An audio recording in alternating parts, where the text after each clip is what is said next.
Итна реформа на изборниот модел, отворени листи и намалување на бројот на изборни единици бараат помалите политички партии. Апелираат владеачките партии час поскоро да ги подготват измените на изборниот законник и да ги достават до собранието.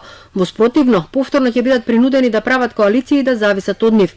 Дом бара една изборна единица, додека БЕС и Алијансата на албанците предлагаат да има 3 изборни единици. Со отворените листи пак ќе се добие една поголема одговорност на самите избрани функционери и на претениците и на советниците, бидејќи граѓаните директно за одредена личност ќе можат да гласаат и соодветно на тоа и последователно во нивното практицирање практично на функцијата ќе бидат лично повикувани на одговорност, бидејќи имаат и не само партиска, како што сега изборниот модел повеќе ги фаворизира особено големите политички партии, но една поизразена лична одговорност. Владата уверува дека ќе се исполни ветувањето од 2016 година. На изборите ќе им се даде поголема шанса на помалите партии да имаат повеќе пратеници во законодавниот дом.